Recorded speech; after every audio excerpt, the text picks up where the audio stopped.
نوجوان بودم، از سینما اومدم خونه، فیلم هندی قشنگی دیده بودم، خیلی تحت تاثیرش بودم. با مشت کوبیدم تو دیوار، این هنرپیشه فیلم، گفتم حاضرم همه ثروتمو بدم یه لحظه آرامش داشته باشم. یه مرتبه یه دست قوی پشت گردنمو گرفت. بابام بود. یادم افتاد که اولا من هیچ ثروتی نداشتم، دوما کسی بودم که با هزار تا بدبختی و استرس از جیب بابام 1 تومن کش میرفتم، چه برسه به اینکه بخوام به خاطر آرامش پول بدم.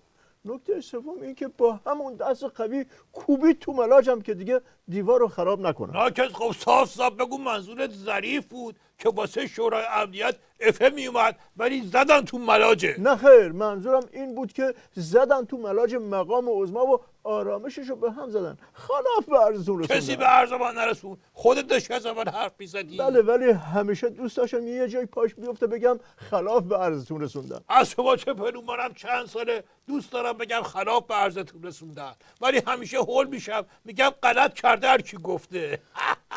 آیه دکتر، یه صحبتی هست در مورد انحلال سپاه، جرئت نمی‌کنم بگم بحث از کجا شروع شد. تا همینجاش هم که گفتی خیلی زیادی گفتی. بله، مجبور شدیم کلی فرمانده سپاه بیاریم تو تلویزیون که بگم باید جنگ و 6 سال اضافه کش میدادیم که پیروز بشیم. خب این که یعنی امام زر مفت زد گفت زهر خوردم، که اینا شعورشون نمیرسه که اینطوری که بگن. خب بعد بهشون میگن خب الان 40 سال بعد جنگ سپاه واسه چیه؟ میگن الانم تو کشورهای دیگه میجنگه. خب اگه بگن کشورهای دیگه به شما چه مربوطه، چی بگیم؟ خب میگیم کلی از این کشورها پول میگیریم. خب این که میشه مزدوری، که ناجورتر میشه. میخوای من برم تو با خودت سوال جواب ادامه بدی؟ راحت باش. معذرت میخوام آقای دکتر، ناکر. غرق بحث استراتژیک شده بودم. آقای دکتر، این بحث جنگ پیچ داره، از هر طرف بیریم توش یه جاش گیر میکنه. تو تلویزیون 2-3 تا مجری بسیجی آوردن گفتگو کنن. مهمون برنامه محمد رضا نقدی، همون محمد رضا نقدی که یه بار رفته بود طویله، دور و برشو که نگاه کرده بود گفته بود به به چه آینه کاری قشنگی. بله، با حرفای دوزارش بیشتر مسئله دارشون کرد. چی میخواست بگه آقای دکتر؟ گفته بودن یه چیزایی بگه که اون بسیجی ها تکرار کنن، ولی دیگه اینا که اینو گفته بودن عقلشون نرسیده بود که آخه میمونم که تقلید میکنه از آدمیزاد تقلید میکنه، نه از هر بوقی مثل این یارو نقدی. که مرحوم ابوی همیشه میفرمودن بزن بهادر، عرض میکردم بله، میفرمودن مشنگه را باغ وحش جلو قفس میمون شروع که شکلت در آوردن و ادا اطفال که میمونم تقلید کنه. یه خورده که این کارا رو کرد، میمونه بهش گفت ببین به جای انتر بازی ها بگو چجوری فرار کردی که منم فرار کنم. روشن شد یا همچین بذارم که تو هم فرار کنی. آقای دکتر، مشنگ گندبک سلامی دوباره اومد خالی بندی کنه، زد به دیوار. چی کار که کرد؟ این شورش نمیرسه که اگه خفقون بگیره بیشتر به نظام خدمت میکنه. ببین این عشق دوربین داره، حالیش نیست که با حرفاش چه بلایی به سر نظام میاد. از قدیم گفتن واسه گوسفند فرقی نمیکنه که قرار کباب سلطانی بشه یا کالباس یا حلیم، سعی میکنه از علف خوردنش لذت ببره. مثل مکانیزم ماشه که قطعنامه‌های قبلی رو زنده کرد، اینم خالی بندی‌های قبلی رو زنده کرد. گفت من آدمی نیستم که حرف بزنم و عمل نکنم.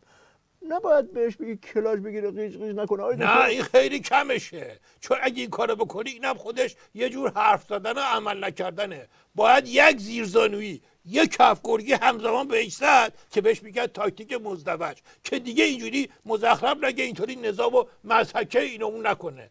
هنوز اون کروناییابش رو که با اون بسیجی شوتر رونمایی کردن جمع جور نکرده، که اینا چرا پیداشون نیست دکتر؟ باید یه کرونا یاب درست کنیم که بریم اون کرونا یابش رو پیدا کنه که گم و گور شده. آیه دکتر، مکانیزم ماشه قطعنامه‌های قبلی سازمان ملل رو فعال میکنه. اینو که گفتی. ولی جیغ و دادی که از بیت مقام عظما هوا شده بیشتر از همون موقع است که اینا تصویب شدن. چرا اینجوریه؟ اولا دش اون موقع 1000 تا سوراخ توش باز مونده بود که الان همش بسته شده. دوما دش اونایی که اون موقع جیغ و داد نکردن استراتژیکی مشنگ بودن، تازه الان فهمیدن که چه فکی از عظما پیاده شده بوده. مرحوم ابوی همیشه میفرمودن بزن بهادر، عرض میکردم بله، میفهمیدن یارو رفیقش حسابی زده بود. گفتن چرا زدیش؟ گفت 10 سال پیش بهم گفت اسب آبی. گفتن خب 10 سال پیش گفته بود، تو الان زدیش؟ گفت آخه دیشب تو تلویزیون اسب آبی رو تازه دیدم.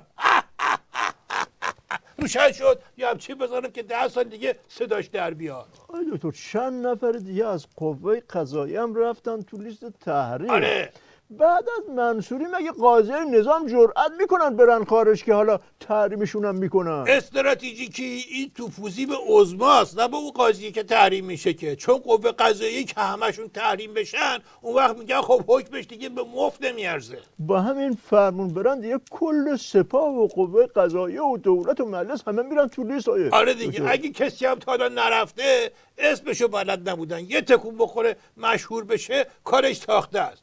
اون ابوی همیشه میفهمودن بزن بهادر عرض میکردم بعد میفهمودن که مسافره با لهجه خارجی به راننده تاکسی گفت میشه اسم چند تا شاعر مشهور ایرانه بگی؟ راننده فکر دوربین مخفیه جایزه چیزی میگن. توتون گفتش که حافظ، سعدی، فردوسی، مولوی، عطار، خاقانی. تا گفت خاقانی مسافره پرید تو صحبتش گفت آها خاقانی. میخواستم سر خاقانی پیاده شم اسمش یادم رفته بود. اقلا ما هم آمریکا رو تحریم کنیم که بفهمه با کی طرفه. تو شنیدی مورچه داشت زمینو میکرد یکی رد شد گفت چی کار میکنی؟ گفت دارم قبر باباتو میکنم. چرا اینو گفت؟ نمیدونم آقای دکتر. خب دیگه چون مورچه ها همیشه کار سنگین میکنن اصحاب مصاب براشون نمونده. ولی چه ربطی داشت آقای دکتر به طرح تحریم آمریکا که من پیشنهادش رو آها دادم؟ تو فشار رو زیاده که اینطوری شدی. ببینم تو سردرد اینام داری یا فقط همین گیجی و هزیونگویی فعلا؟ خب قربونت برم آخه میخوام بهت بگم که بعضی کارا اونوریش به عقل جور در میاد، اینوریشو که تو میگی همینجوری نشون دهنده مشنگیه. مرحوم ابوی همیشه میفهمودن به بهادر عرض میکردم بله میفهمدن یارو رو پیش روانپزشک گفت به دادم برس من با یخچال حرف میزنم. دکتر گفت اشکالی نداره طبیعیه منم حرف میزنم. اگه یه وقت دیدی که اونم باهات حرف زد اون وقت زود بیا پیشم. ولی تو همین الان بیا پیشم بعد برنامه ببینم میتونیم نجات بدیم یا نه دیگه دست رفتی. آیه دکتر اولش تحت عنوان خلاف به عرضتون رسوندن تصریحاً به من گفتین که غلط کردین. تلویحاً گفت. الانم که به هم میگین دیوونه که با یخچال حرف میزنه. چی باقی گذاشتی از این ماجین استراتژیک های خودت دکتر؟ داری میگی بریم آمریکا رو تحریم کنیم. خب تقصیر خودته یه خود عقل